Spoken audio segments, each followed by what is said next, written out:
for the Salt and Sass podcast, when we share our love for the wonderful world of board games with you, whether you're a gaming veteran or just starting your tabletop journey. Welcome to episode 76. I'm Suzanne. And I'm Mandi. Welcome back to the podcast, everyone. So lovely to have you here. Mandi, I think I'm finally recovered from Gen Con. Kinda, mostly, I think. Yeah. I'm probably about almost there, maybe after this weekend. Yes. Okay. It's interesting. I definitely have had some friends that not COVID, but got con crud. And so kind of drew out their recovery period and all that other stuff. But it's nice to kind of feel like I'm getting back into the groove. But PAX Unplugged is around the corner. Spiel is around the corner for some folks, that kind of things.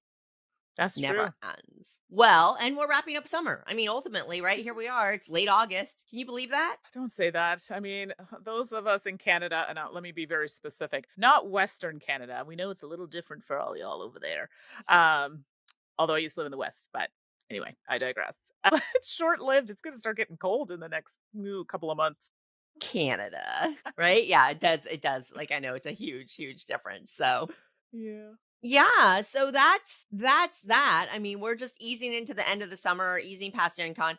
Now, last episode, we did talk about a couple of controversies in the industry, and I put in the show notes, but I wanted to, highlight that we recorded, and literally the day after we recorded, companies dropped their statements. And so, let's be fair, right? And tell both sides of that story. So CGE did post that they are donating profits from Codenames Harry Potter to trans causes and to trans charities, which is a good gesture and nice to see. Now, Devir, which of course was publishing Ace of Spades and was called out for what was viewed as fairly racist imagery and depictions of people of color, they had a fairly intense response that has been very well received. So we can even link to their statement in the show notes if you haven't seen it, but I think a lot of folks who listen to us have seen it.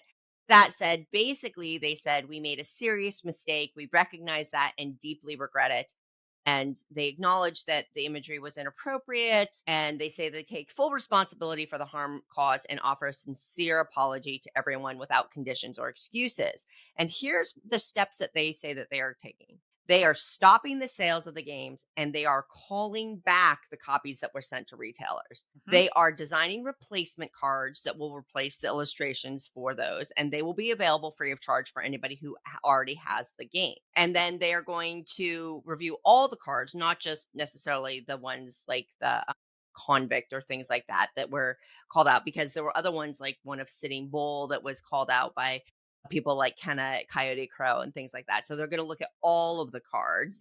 They're taking down social media and any kind of commission content.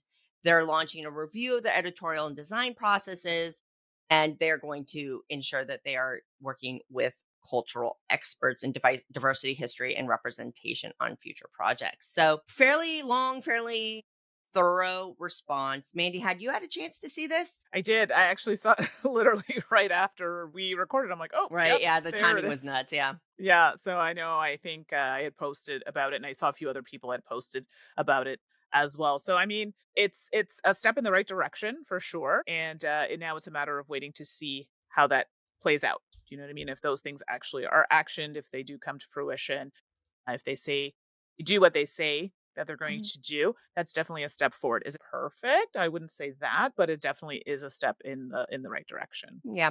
I feel very similarly. I think and I appreciate that they said without condition, right? They offer their apologies without condition. And I think that that's an important thing, that you can say you're sorry, but you don't have, the people who are impacted don't have to accept that apology. And that's just part of the exchange. That's just how this works. And I appreciate that they respected that. And I do think that their statement was very thorough. Their plan of action was very detailed. And I do, even speaking from somebody who has publishing side experience, I mean, it is a fairly big deal to call back a game and to do that effort.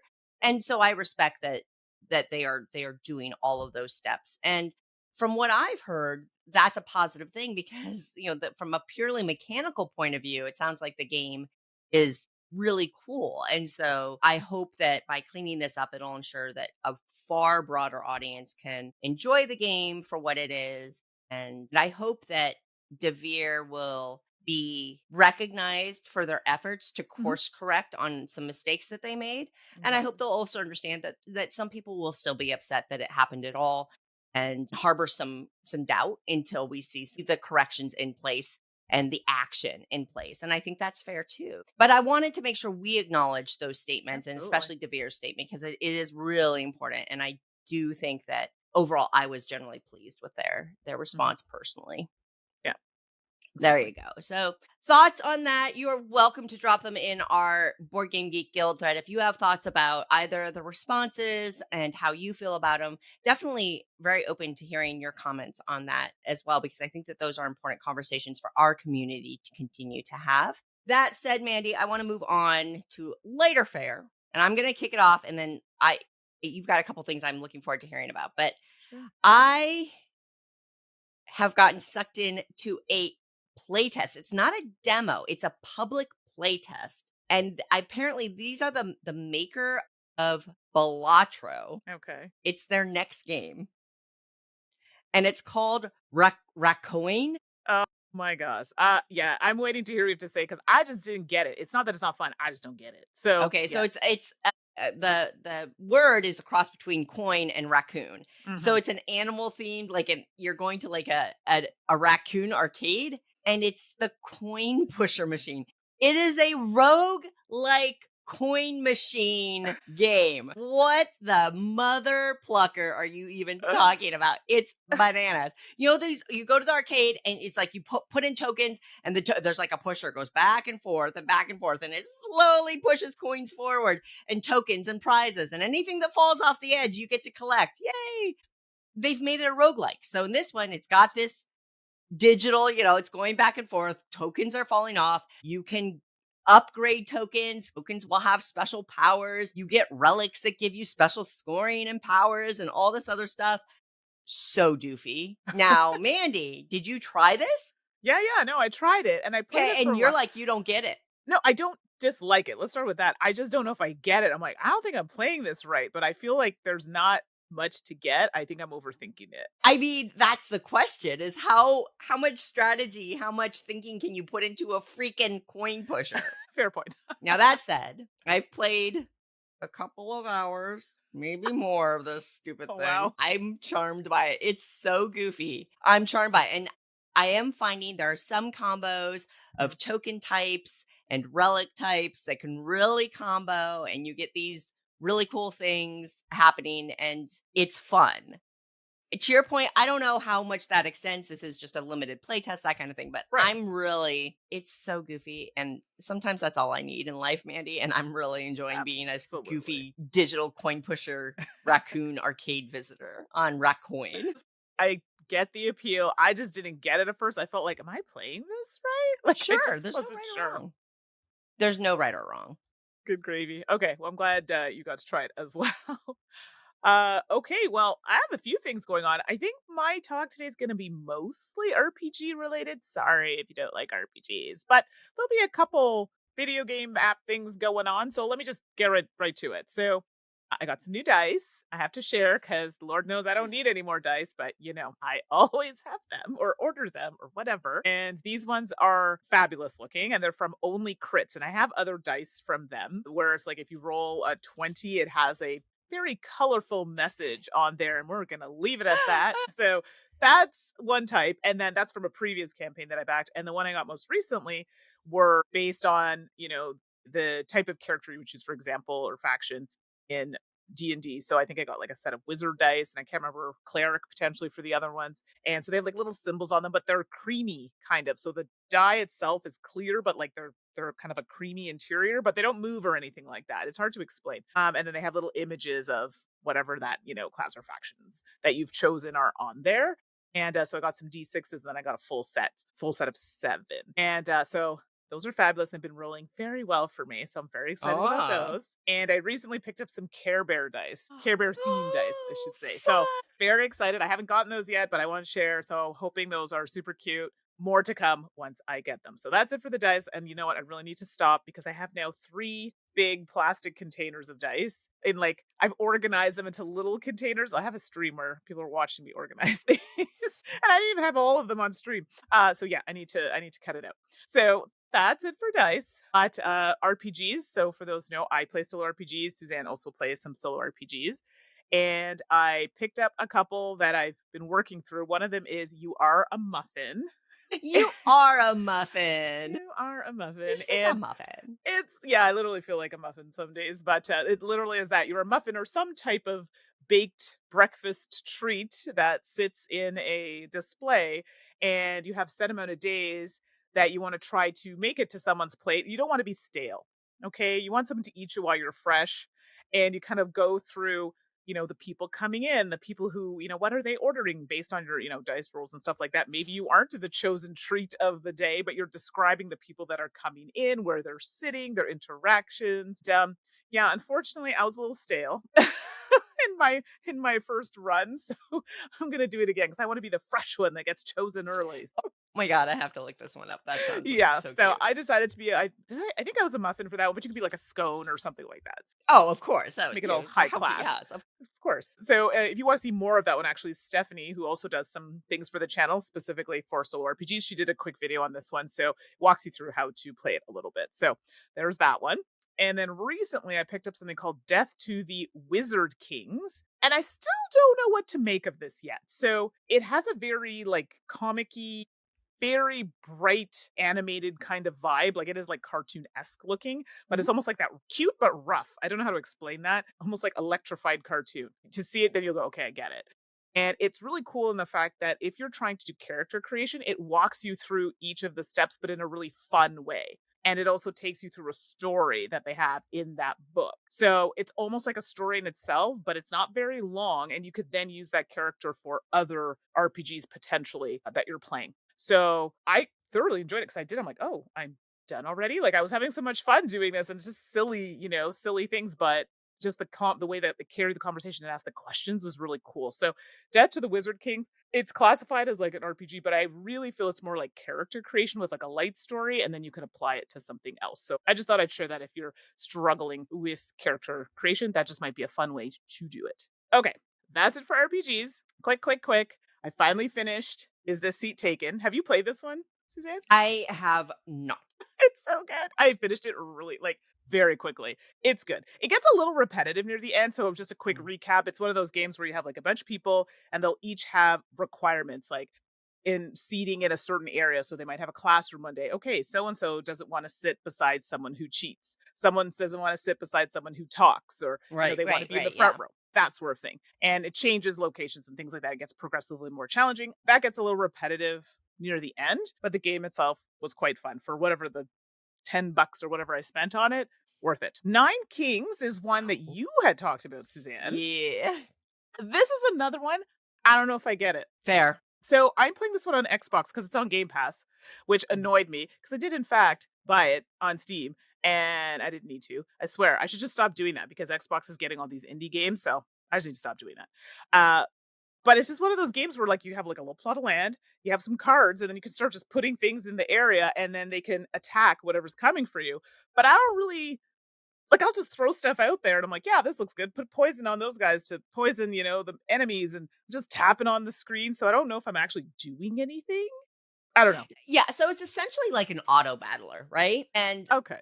I don't know if you play a lot of auto battlers, but that is like it's all in the build, right? And then the Sure. execution just happens. And I think that that's Nine Kings. It's an auto battling tower defense game. So you've got this grid and you're setting up your units, and I can totally understand why you're experiencing that way. And in some ways, I think there are some weird things that I don't really like. You have nine kings, right? There are different kings that you can go up against, and they have different like there's a poison king, or there's a Sure. blood king, or there's a nature king, that kind of thing. And kings is gender neutral in this because they very Right. clearly from a gender presentation point of view mix it up Hmm. more than the term king might indicate. I have gotten into it and you start to see some synergies, or you're just trying to build up like focus in one style of attack. I can see where you're coming from on this one. I've enjoyed Nine Kings, but I don't know if it's like a favorite of mine, but it Sure. is because of the auto battling thing. I do find it easy to play, right? Because to your point, you Right. can just kind of click around and add stuff and see what happens. So Yeah. I And get that what you're yeah. saying.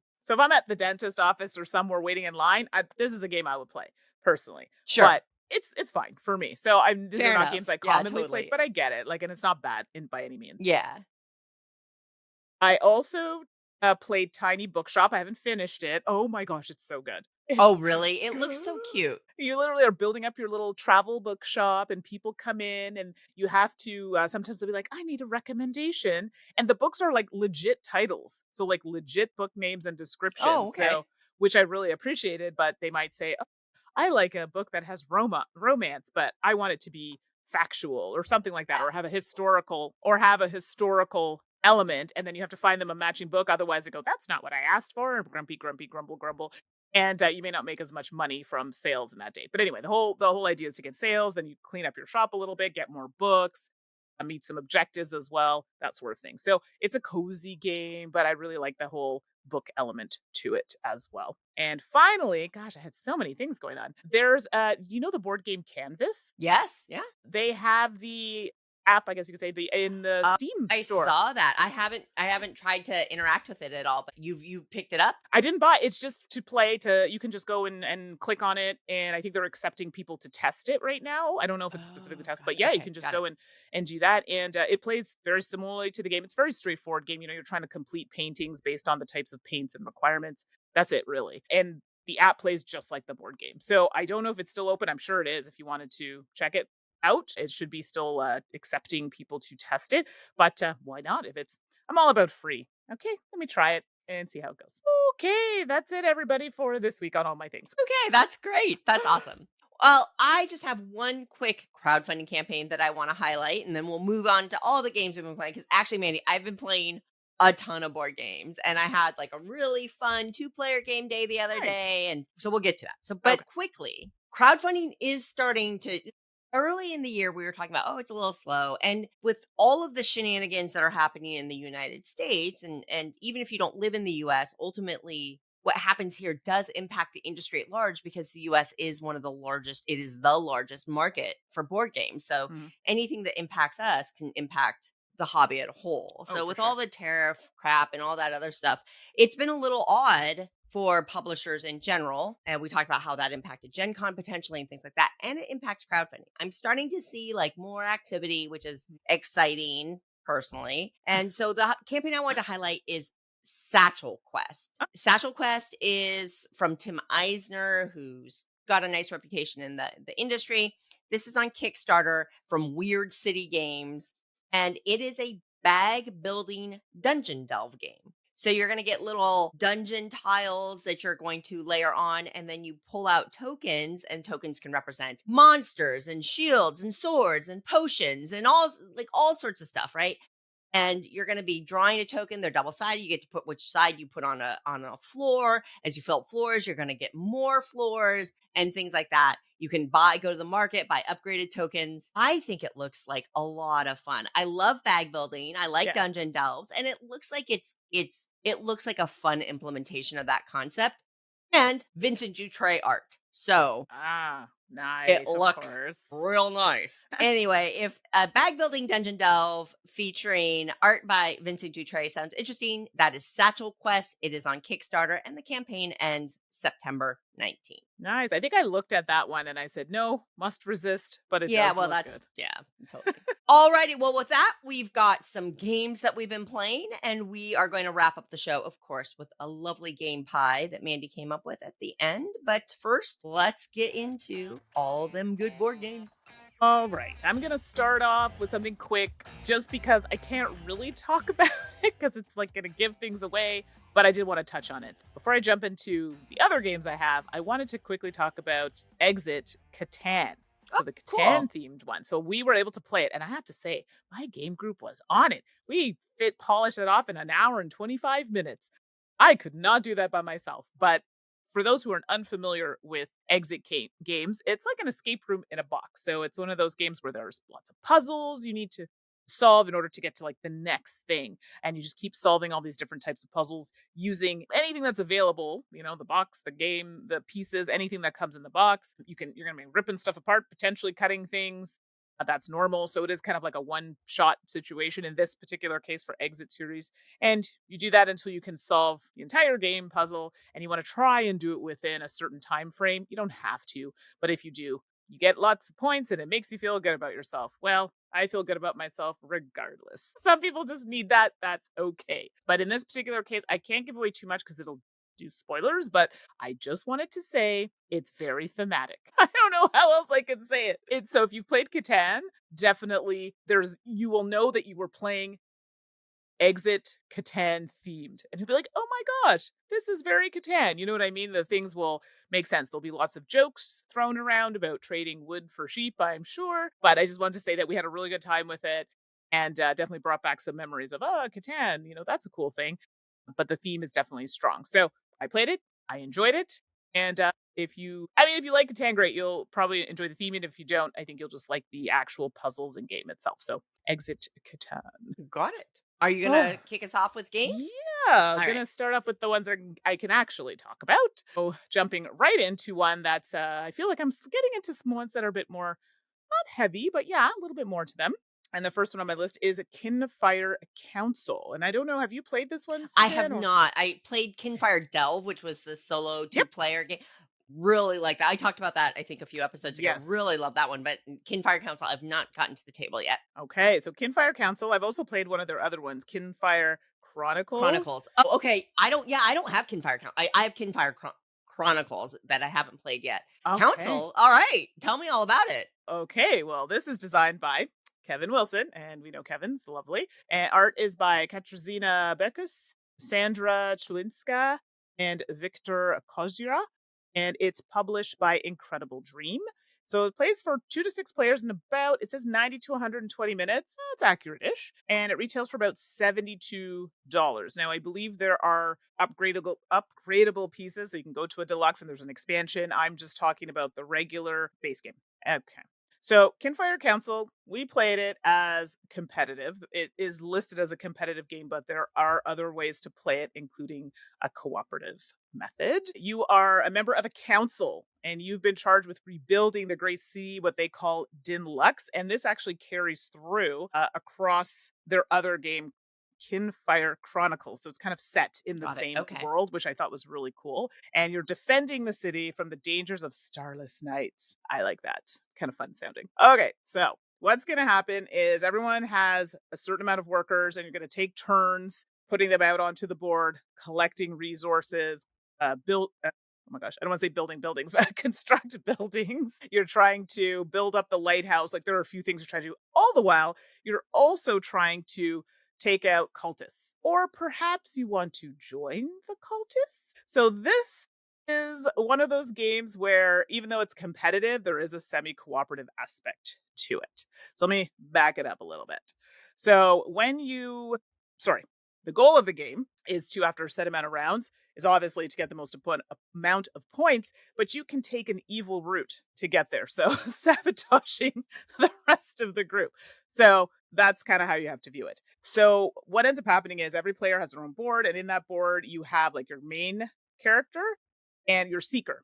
And then you have these other tokens, which are your workers. Depending on player count, you will play with a certain amount of them. So you may not play with all of them. And everybody has a board like that. You have your own color, and you'll also be given or randomly chosen an ability that you can use throughout the game that'll help you out as well, in addition to your seeker ability. So these are two different things. Then there's the main board. This is kind of cool, actually. It's set up almost like tiers. So tier 1, tier 2, tier 3. And each tier has areas that you can visit. I'm going to say areas you can visit because later you can actually upgrade them to be better. So like build them, upgrade them. And then by doing so, you'll be able to get resources when people visit them if you've built it and you have one of your influence markers there. So these are spaces you can visit. And when you go to certain tiers, you may have to pay taxes to the city. So those lower tiered spaces, usually pretty cheap, but they don't always give you as many resources or abilities as the higher tiered spaces. Players can only go to spaces that are not occupied unless something tells you otherwise. So that's kind of like the main area. Then you've got a few boards going on here.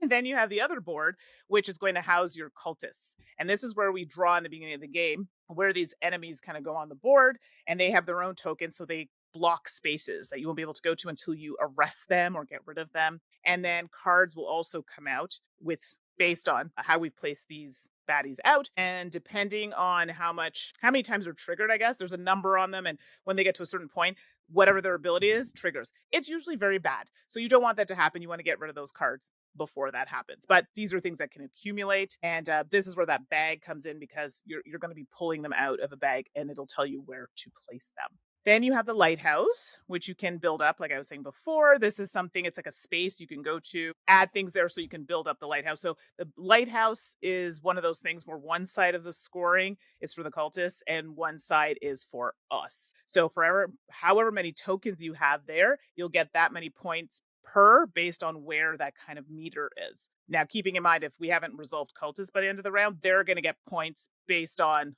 wherever that slider is for the lighthouse, and the lower it is, less points for us, more points for them. I think like 9 points. So if we just leave it at the bottom and don't do anything with that lighthouse, that's 9 points for straight up for the cultists based on how many are out. So the cultists could win, is what I'm trying to say. Then we also have something called meeting the needs of the city. This is another way you want to, hey, meet those needs, get points. But if you don't, again, who are we helping? The cultists. So again, by leaving us open, we're just helping them out. And then finally, like going through all the things in my head, they have these like, I'm going to say decrees or things like that, but there are other cards that you can vote on, use your influence tokens on to either give you an ability or prevent sometimes a bad thing from happening. And there are two of those that come out. You can eventually have more depending on abilities. And then there's another deck you can also use to get additional abilities. Woo! That is a lot. Every round, quickly are just going to take different actions. A lot of the time it's building to make those buildings better in the tiers. Just keeping in mind, you use influence tokens to build them and you only have so many and you only have so many to start with. My character ended up having all of them up front. Everybody else had like 4. So you have to find ways to get them. And keeping in mind, if you want to meet the needs of the city, if you want to do other things, you need influence tokens. So you have to use them in a smart way. So that definitely was a challenge for some members of the group I was playing with. Long story short, you just kind of want to find that balance of, do I want to go with the cultists and help them to win? Or do I want to stick on the side of good and go that route? Nobody in our group, the times I've played, wanted to do the cultist route. So I'm hoping this, so we're going to base this review on nobody playing the cultists, but I do want to revisit this once we've played the cultists to see somebody has gone that route to see how it pans out. So I think they call it like a conspirator, like someone can be the conspirator, but I do like the fact that you can play the game without having to be the conspirator and still enjoy it. I didn't think my game group was going to like this game at all because it has that kind of element. And they were like, no, it's really good. Can you just leave it behind? We're going to teach it to somebody else. I was like, really? And then they finished off with, are there any more games from this designer in this world? Because we'd love to play it. And I was like, well, I have Kinfire Chronicles. And they're like, oh, maybe we'll try that. Like, I was surprised. Overall, the game is really, really good. I really enjoyed it.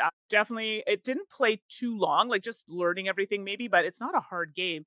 And if you're familiar with the Kinfire kind of series, you'll find a lot of similarities. And I appreciated that because I already do, oh yeah, that's the Seeker. And they do this in the other game. So a lot of similarities in that. So I really like that they kept it in the same world and the options that you have in the game, because you can choose not to do something and hey, maybe that person will do it instead. Yeah, you might all suffer, but you can just turn around and be like, I'm going to take a different route and just be a conspirator. Like there are other ways to win and it's not always as straightforward as people think it is. So I'm not usually into like political type games. This is like little theme of that, not major. So that's why I think that was more appealing for my group as well. So I feel like I'm talking a lot, but overall, Kinfire Chronicle, very good quality of the components in the game. And like I said, I just had the base game. Really enjoyed the gameplay itself. I liked all the different aspects. It really pulled you in and the choices that you have. And you could also play in kind of different modes outside of the kind of semi-cooperative competitive situation going on. And I like the fact that it was in the same world as previous games. So if you had played those, this was like a really kind of easy transition to be like, oh, okay, I understand that, but here are some new elements. The rulebook, great sized rulebook. Let's talk about that. Nothing rubs me the wrong way more than game rulebooks that are like huge. This was like the size of a book, like an 8.5 by 11 page book. And the box was bigger than that. So if you're listening, great size rulebook. And not only that, the rules were written very well. Very clear. Hey, that's a hard thing to do. Things weren't in the examples and you had to find it. Very well done. So I do want to shout that out because it's really tough these days to find a really good rule book. Size, quality of rule book, Amazing. So, Kinfire Council, if you stayed through that entire explanation, worth giving a try. That sounds very cool. And I do get that point about if you've played another Kinfire game, some of the settings, some of the characters, some of Yes, the like that'll have some familiarity. And I think that's one of the advantages about creating a universe, right? For various games is absolutely. you get that familiarity that's fun. Right, exactly. Okay, a very different type of game. Worst in show. Oh, wow. I mean, the worst. Just the worst. Worst in show is a game designed by Mashi Kamaru. With this edition has illustrations by Beth Sobel. Oh, Hello. And this one's published by New Mill Industries. And it's not in retail, but you can order it from New Mill Industries website for $24 US. This is the American version, the English version of a Japanese trick-taking game. So ah, Western Show is a trick-taking game about a dog show. And I don't know, I guess Western Show because one of the mechanisms is misbehaving. This plays 3 to 5, and what's going to happen is you seed the deck based on how many players you have, 1 through 9, 1 through 12, whatever. And you're going to play through the number of hands equal to the number of players, and then the person with the highest score wins. If you are familiar with trick taking games, it is a must follow style trick taking game. And it's interesting. If you do not know trick taking games, make sure you have somebody with you that knows how to play trick taking games to read this rule book because it literally assumes, and it's pretty blatant in the rule book, it sure. literally assumes you understand how to play trick taking games. Ah, got it. And honestly, I respect that because trick taking, I maintain, we've discussed it here before, is one of the hardest styles of games to Mhm. teach via rule book. So many people know trick taking just inherently through things that they were Right, taught in family groups or whatever. You just know. Worston Show assumes you just know. It doesn't try to teach you what some of this stuff right. means. So it is a must follow trick taking game, which basically means if somebody plays a heart and you have a heart, you have to play a heart. All right. 3 to 5 players, and here's instantly one of the big twists. You get dealt your hand, you do not sort your cards. You pick up your hand and you get what they call in this thematically is an obedience card or a split card is what I and so you have a hand of cards, you look at your hand, you don't rearrange it, and then you pick a spot in your hand to put the split card. The cards on the right are the cards that you can potentially misbehave with. We'll Okay. talk about what that means. For what it's worth, the suits are all dog breeds, and the Great Dane is the triumph suit that always wins the trick. It's so the illustrations are of Beth. Beth tends to do animals very well Love and it. brings a lot of charm to her Yeah. illustrations of animals. So, of course, all the animal cards are adorable in this game. So, you've split your hand, and then it follows a standard trick taking game. The person in the lead plays a card, and typically you must follow. Now, you've split your hand. If you play a card from the left side of your hand, you must follow suit. If you have a card on the left that matches the lead suit, you may choose instead to play from the right side of your hand and misbehave, Okay. which means you can play any old card that you want Sure. to. Doesn't mean you'll win the trick. It means you get rid of that card. At the end of the hand, you've played through, and then you're going to score points. And the scoring is really interesting on this one. I actually don't know how to explain this game because there's a lot of like, if this, that, Yeah, then it whatever. makes So it hard. I Yeah. forgot to mention it's also a bidding game. So you Oh, get a die. Every player gets a die, a six-sided die. And you're going to bid for the number of tricks you're going to take. You set the die to that number, and that's really all it's tracking. okay. The bid is the number of cards you've got to the right of that split card. Oh my So if gosh. I have a strong hand and I if I have a really strong hand, I want to bid high. That means I have to have a lot of cards, misbehaving cards. Well, there's a reason why that balance that can be hard to actually maximize your score if you've got a bunch of cards on that side, and we'll talk a little bit what that is. So Mhm. there's also the bidding. Cool. When you the qualification, like basically you can misbehave if you qualify to have a card on the left and then you can play it from the right. That it's hard to verbalize and it is a little challenging potentially to teach as well. You kind of stumble through your first couple of hands, I think even, but once you get it, you get it. If the first when you clear all the cards, all your misbehaving cards, when you got all your naughties out, then you can put your split card face up and depending on when you do that, what order you do that in, you will score points. If you clear all the cards on your left side but you still have misbehaving cards in your hand, you're actually going to score negative points. Oh, Uh-oh. Yeah. ooh. So at the end of the game, if you get at the end of the hand, if you get your exact bid, you get 3 points. You Okay. can go one over or one under and get 1 point. If you bid Right. three and you take five, you're going to get 0 points. And then there's that misbehaving. So depending on how you go out with your misbehavior, you want to be in the middle of the pack. You don't want to be the first to fully misbehave. You don't want to be the last to fully misbehave.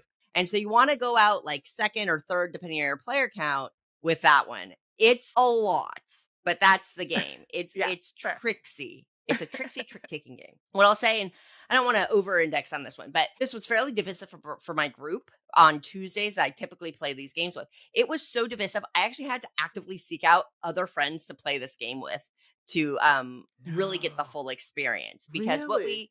what we found out is at least one person in our group, they don't like these weird takes on trick taking games. They I like see. more straightforward, perfect information trick Uh-huh. taking, and these quirky ones that are coming out nowadays just don't match for them. Got it. We recognize that, we acknowledged it, we're going to move on. I know something, I know more about what games to put in front of that particular person, and that's fine. From an illustration point of view, obviously the dogs are adorable and the cards are really pretty. There are these decorative banners on the card as well. Okay.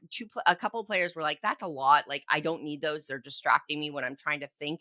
They didn't bother me at all. So I don't know. Take that with a grain of salt. Ultimately, there's a lot of hand management. And Right. the balance of the bidding and how you split your hand and how you read your hand, any trick taking game that involves bidding is all about learning how to read your hand for that particular rule set. Mhm. And Worston Show takes that up to 11. Personally, I really like this one. And the more you play it, as with many games, the Sure. more you understand the intricacies of the bidding and what cards you have to keep to the left to qualify to play cards on the right versus Mhm. the strength of the cards is random. That was one of the complaints, is that you cannot readjust your cards. So depending on what you have in your hand in the order they are, you can feel really hosed. But I think part of the game is figuring out how to navigate that and Right. make that hand work for you. And I am very much a make what you get work kind of player in a lot of board games. And I felt a lot of that here in Worston Show. And I liked that, especially after I understood some of the intricacies of the bid and what you keep Absolutely. in your hand or where you split. So Worston Show is fascinating. It's intricate. It definitely, I would not try this as a first trick taker with Fair. anybody. It's more like Rebel Princess or something.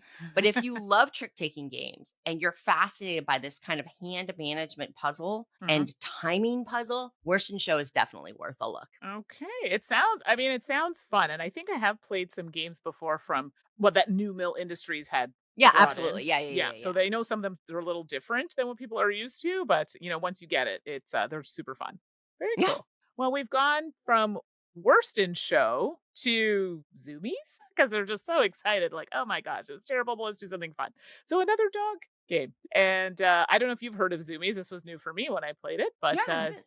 designed by Magnus Carlson. Art is by Snow Conrad. That is a very cool name. And published by Fighter Games. It's for 2 to 4 players and it plays about 30 minutes. So it's not a super long game. And it retails for about $25 Canadian. So the whole theming of Zoomies is that you're a dog walker and you're helping your pups at the park make friends, collect bones, become the leader of a pack, and get the Zoomies. So all those are actual actions in the game. So the game at first, I was like, oh, it kind of reminds me of King Domino because it has those kind of domino type tiles. And on each of the tiles, there could be some dogs, or it could be like a terrain like water or something like that. And then we all have different types of scoring tokens that can be played different ways. So you can play it to do zoomies, you can play it to be like leader of the pack. And if you're the leader of a pack, someone else can't come in and do that. And you'll score points based on how many dogs with like a specific symbol is on them in that connected domino, orthogonally connected dominoes for that specific area, so that are adjacent. The tokens, I think I said this. Yeah, there's like bone symbols on the cards, and those will be like, everyone that has a bone symbol will give you points, things like that. Even doing like zoomies, great. If you put your zoomie token down, only one player can take advantage of that kind of Sorry, it's so area. cute. Yeah, Zoomy tokens. Zoomy tokens, exactly. So, in the game, we all have a set amount of domino tiles that we start with. You end up playing the tokens. Like one of them, you're going to action like specifically, like, okay, I'm going to place it here next to this area, and you'll be allowed to place a token. And then some of the tokens will allow you to place another, but you don't necessarily get to action that token. You can also instead discard tokens, discard tiles to get new tiles if you don't like the tiles that you have. But obviously, you only have a set amount of tokens to play. So you want to make sure you want to maximize that to get the most amount of points. Don't be like me and wait until it was too late. And then I'm like, oh, great. All the spots that I was building up were taken by other players because I just waited too long. And you know what I mean? I missed out on those points because you can't have multiple players' tokens taking up the same area. So depending on the token you play will depend on the type of scoring that will happen. Then at the end of the game, you just score each token for each player and then see who's the top dog. Yeah. So that's literally the game. It's pretty straightforward. It's not at all like King Domino. It's just the tiles is what would make you think that, but the gameplay is completely different. I did find that some of the tokens were like a little confusing at first. I'm like, wait, so I can place this one here, but this one doesn't count because it has to be touching like all sides of it was a bit confusing. So for me, I would have like a small player aid, just kind of noting what each thing does, I think would have been really helpful Mhm. for me personally. And then once you get it, it'll be fine. But I found myself asking questions every time I played. I'm like, okay, wait, what is this score again? Oh, yeah. Oh, shoot. No, it's the bones and it has to be adjacent. Again, that's a me thing, but I'm sure a lot of people would prefer not to have to keep asking or checking the rule book.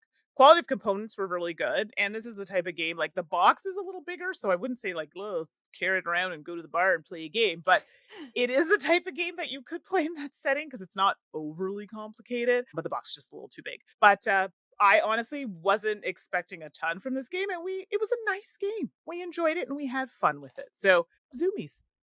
I love it. Next up for me is For the Emperor. This is designed by Whitney Lorraine and illustrations by Sai Beppu from All Play. And of course, it's illustrations by Sai Beppu because it's part of their Tiny Games line. Oh, And nice. Sai Beppu does all of the illustrations for all of these tiny box games.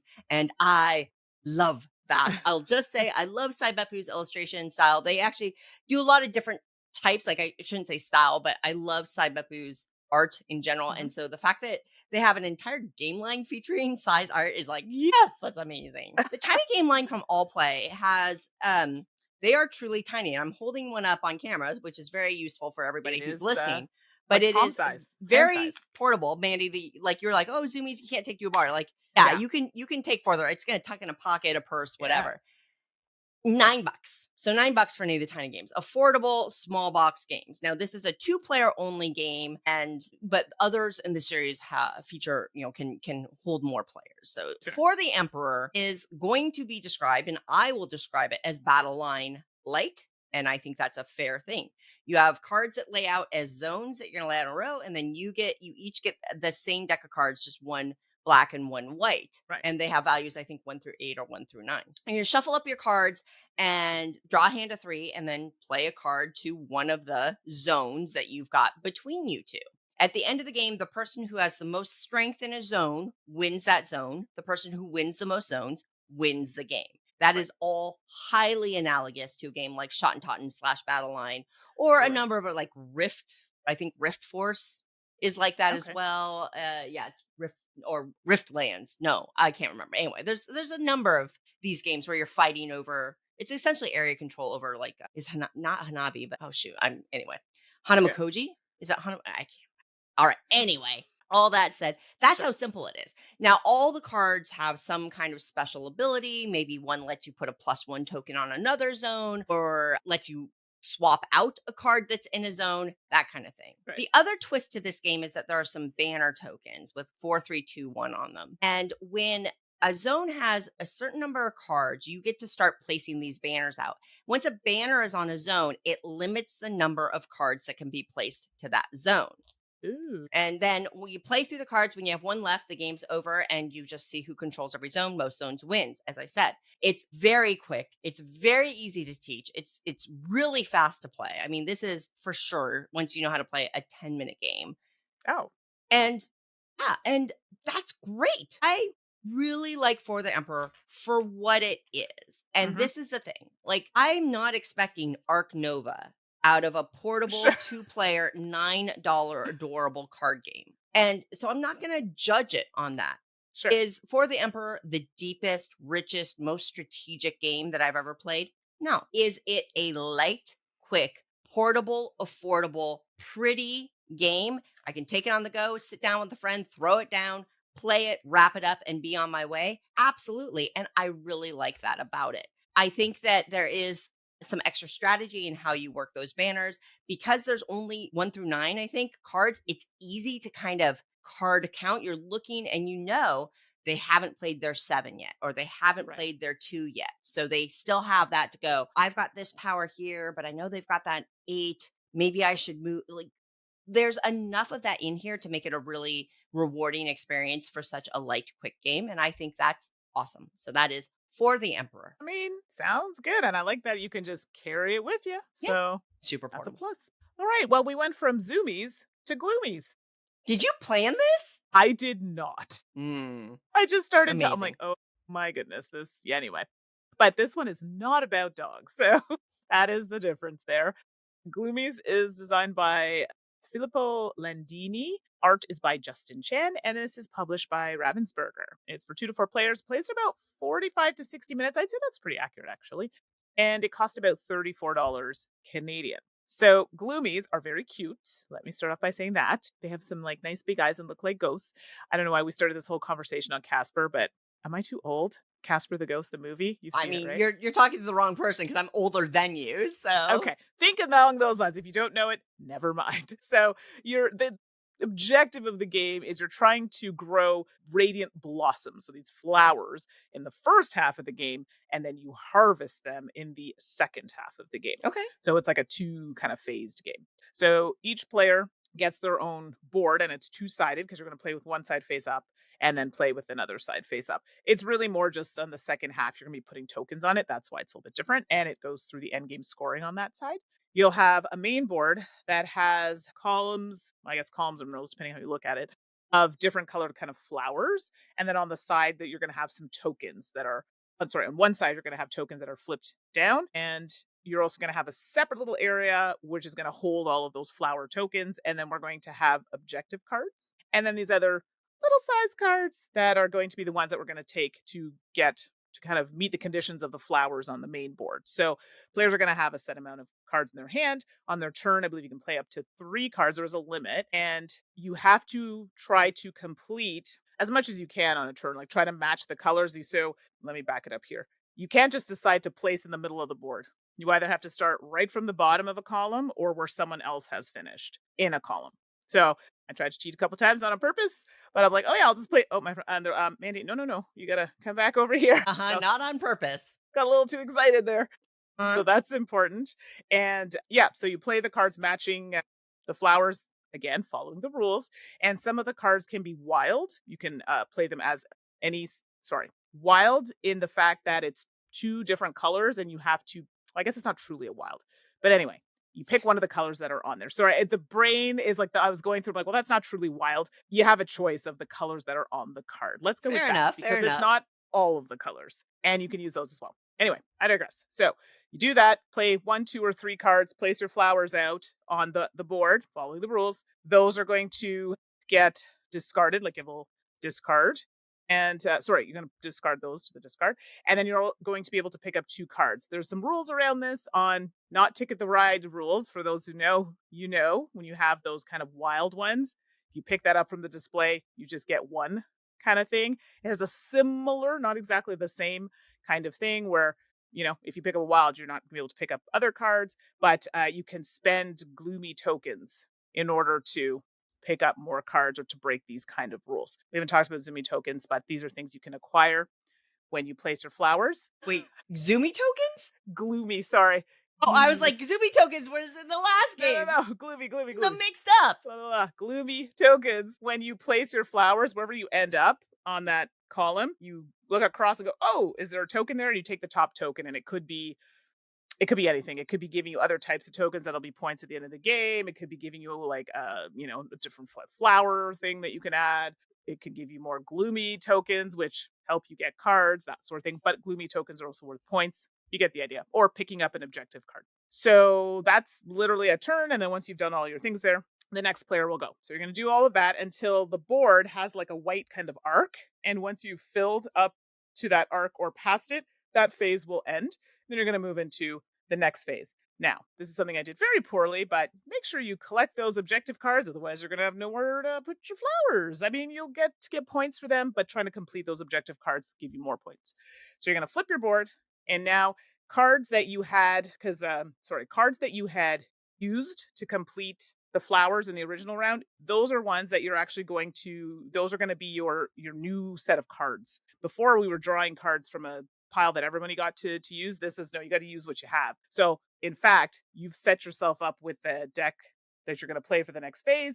And if you didn't capture all the colors and things you need based on some of the objective cards that you're trying to complete, you might not finish those. And they're worth some pretty decent points. And they have requirements for flowers that they are looking for. Anything that you don't place on these flowers, they're worth, depending on the color of the flowers, will be worth a certain amount of points at the end of the game. Now, tiles and whatnot that were on the main board, because now the board is cleared. Sorry, how does it work? Hold on. Got myself backwards here. No, the board is still there. Nope, the board is still there. We don't clear it.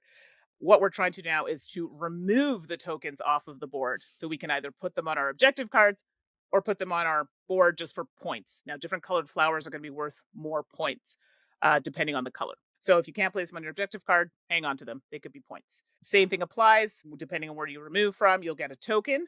And the token could be any number of things, potentially flowers. Flowers is a good one because then you can remove more and get you more points for later. They have other tokens that you can also acquire for like a set collection thing. And then gloomy tokens are worth points if you don't spend them. So we do that again until all of those have been removed. And then we just count up the points based on all the things I just told you on our board. Most points wins. Sounds like a lot, and it kind of is when you're doing it. But then once you start playing, you're like, okay, it's not that hard.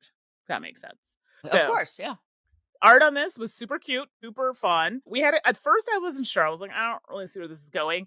To be fair, the first couple of times, I don't think I was playing optimally because then I got stuck with like very few objective cards and they give you like 12, 13, 14, 15 points. That's huge. So you got to be mindful about what you're doing. But overall, I think it's a nice game. I think it's one of those games where I think a lot of people will like it. I think you'll like the art quite a bit. Concept idea. There's a little bit going on. It's not overly complicated, but it's good. I don't have anything really negative to say, but I don't think it's like the most amazing game I've played, but I enjoyed my time with it. So I think that'll be the case for a lot of people. So Gloomies for me was a nice game. Gloomies and Zoomies. I like it. Well, we are running a little hot on this episode, so I'm going to save my next game for next episode because I want to talk about our game pie and get to some dessert, Mandi. So let's serve up what's the game pie of the week, Mandi? Travel without leaving the table. Yum. All right, Mandi. Well, I think that we interpreted this mostly similarly, but tell me, what were you thinking about with the game pie of travel without leaving the table? Well, I think you could think of it a couple different ways. I kind of was looking at travel as in like you're visiting a place, doing a thing in said place without actually having to go there. So you can visit in your mind with your imagination, with your gameplay. Got it. I love that. I wish I'd done mine a little differently, but that's okay. We'll roll with it because I took mine a little more literally, like you are traveling as part of the game. I'm too literal. See, Mandi, I was going to say though, that's where our brains differ. Right? I'm like whimsical and in the clouds. This is why people hang out with us though, because they like we're so different in so many like we're so different in so many ways. It's like different but the same. Like it's weird. It's weird how it's like opposites attract or something like that. It works. We're gonna make it work. So cool. So travel without leaving the table. Mandi, serve up the first slice. All right. This is pretty straightforward. I might have mentioned this before. My first slice of travel without leaving the table game pie is Red Cathedral. And I chose this one specifically because you are constructing a cathedral in the Tsar in Moscow. So that's where you're using your cards and resources and all types of actions on this wheel of fun. Dice are involved in order to construct this cathedral. So that's Red Cathedral. Excellent choice. First up for me is a game called Jet Set. Jet Set is a game from the early 2000s from Wutzelpogue. And Wutzelpogue doesn't produce a ton of games, but Jet Set, I think, certainly put them on the map, so to speak. Oh my gosh, I can't believe I said that. Anyway, Jet Set's often compared to Ticket to Ride. And I think that that's fair. They have some things that feel similar, but I would suggest that Jet Set's actually more strategic than Mm, base Ticket to Ride and has a little more going on in terms of how you are building your routes, how you can use other people's routes, and you're ultimately you're traveling around and you're bringing in income. And while you are connecting cities similar to Ticket to Ride and things like that, Jet Set has another layer of routing and how you use those paths, and I think it's a really strong game that still stands up today in that kind of genre. So that's Jet Set. okay, good choice. My next slice of travel without leaving the table game pie is Yokohama. And this is a Meiji era Japan. That's where it's taking place. And you're managing trade and technology in a port town. And this is one of those games. So obviously, I picked it. Japan is a place I'd love to go to, haven't been to, hope one day. But in this game, that's exactly what you're trying to do, navigate the different areas of the board. I tell you, I get so cut off from other people trying to.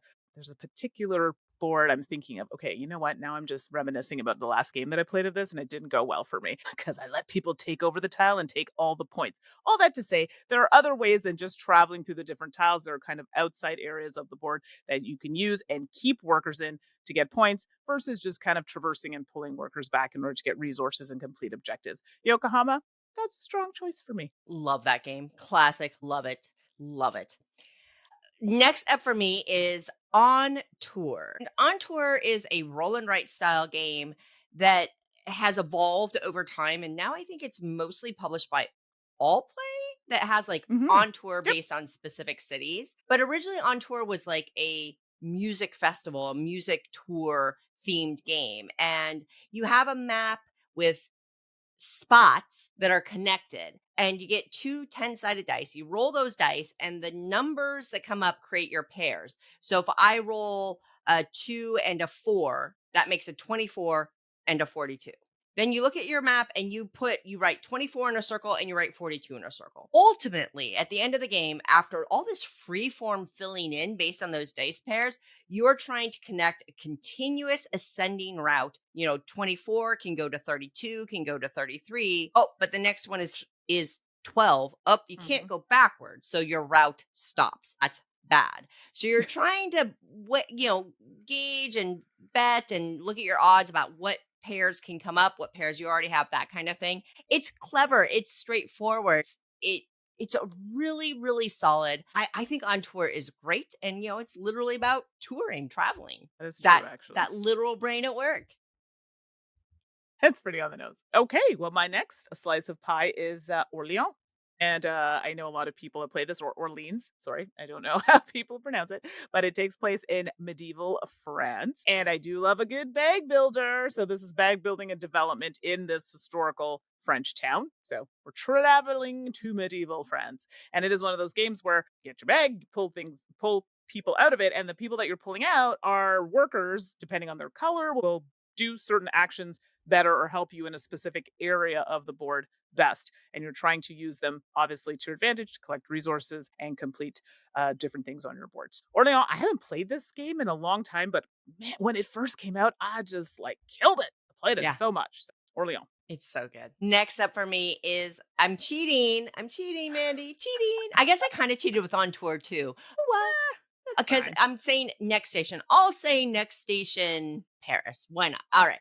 So next station is a small series of games that are roll and writes. Oh, we're gonna get a lot of these today about a city and you're connecting routes Sure. in a city. And this I like Paris with the extra scoring, but there's London, Tokyo, and Paris available. Now, I think these are blue orange games and they're clever because you use colored pencils or pens and the cards flip up and then it determines what shapes you can travel to. Cool.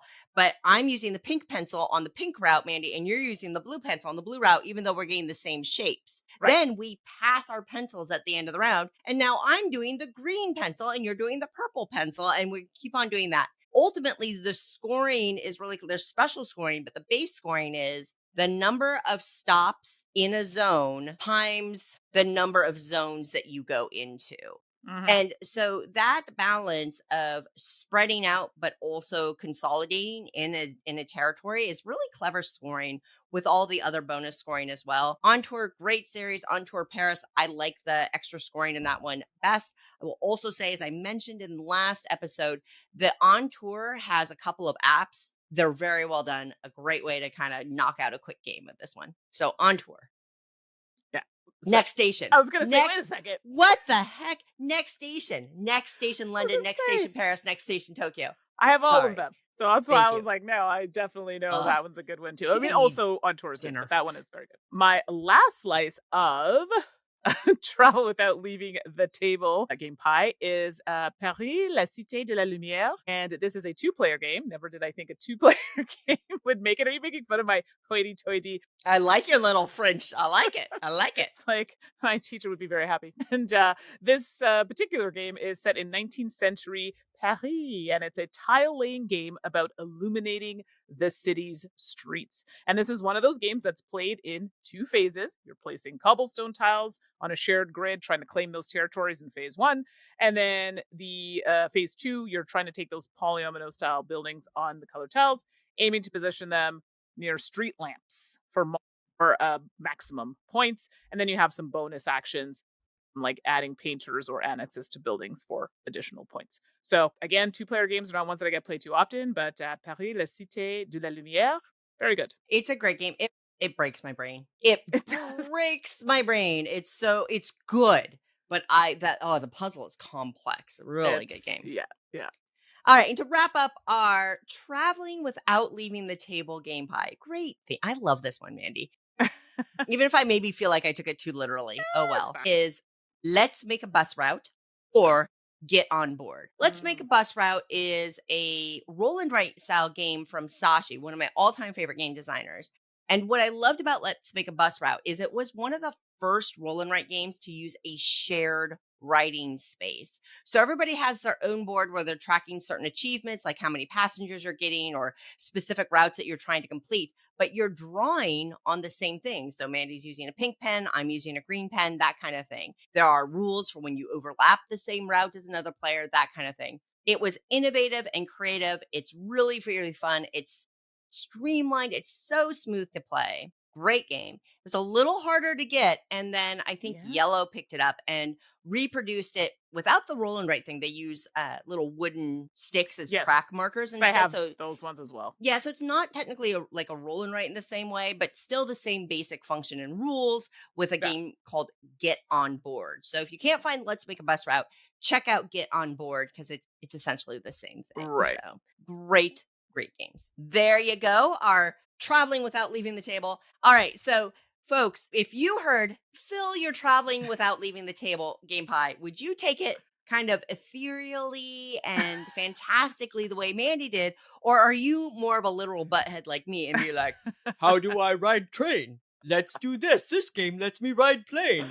Ta-da! You can tell us, and hey, tell us. I would love to, like, how could I have filled out my game pie differently with different locations? Like, there's a game called Burano. Yeah. Like, see, I feel like I should have put that on instead, that kind of I have it, and I still have not played that game. Wait, no, there are two of them. Wait, there's Murano. There's Murano and Yeah, it's not that one. Burano. It's Burano. I have that game. I have never played it, and I have no one to play it Girl, with. gotta get that to the table.